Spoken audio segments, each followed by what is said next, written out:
Under the thick, whispering canopy of the Zambezi jungle, where ancient trees murmur secrets and the wind carries the cries of unseen spirits, two friends, Tamu the leopard and Baraka the hyena, journeyed side by side, unaware that only one of them would return. They were known in their village as brothers of the soul, inseparable since childhood, bound by shared laughter and countless struggles. Yet in times of hunger, even the deepest loyalty can rot. A great drought had scorched the land, turning rivers into dust and crops into brittle ash, and from this famine rose a legend, a hidden cave in the jungle where the gods had placed the golden calabash, a sacred vessel that could produce endless food. But the spirits had sealed it with a rule. Two may enter, but only one may claim the gift. The friends, driven by desperation and a dream of salvation, ventured deep into the forest. Tamu led with quiet strength, protecting them from snakes, storms, and the jaws of predators, while Baraka, though grateful, quietly festered with envy. Each night, the hunger in his belly whispered darker thoughts into his ear. Why should he share the blessing when he could take it all for himself? After days of trials, where they answered riddles from stones that bled light and crossed illusions of loved ones calling from the dark, they finally reached the heart of the cave. The golden calabash hovered above an altar, glowing with divine promise.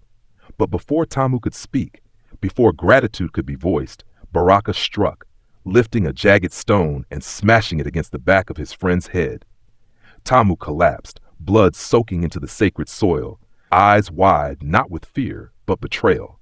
Baraka whispered, "Forgive me, brother," then snatched the calabash and fled. He returned to the village a hero, hailed as the savior, feeding his people from the magical pot while hiding the stain of treachery in his smile. But the spirits had seen it all. The calabash, though generous at first, soured. Each meal grew colder, turning to ash in his mouth. Night after night, Baraka dreamed of Tamu, wounded, watching, walking beside him as a silent ghost. His sleep turned restless, his mind frayed.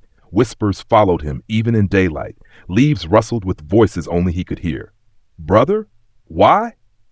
His body bloated unnaturally, his skin blistered, and soon food summoned from the pot disappeared before reaching his lips. The villagers noticed his decline, his wild eyes, the way he flinched at shadows, and they grew afraid. One morning they awoke to find him gone. Some say he wanders the jungle still, mad and starving, gnawing on roots and speaking to the trees.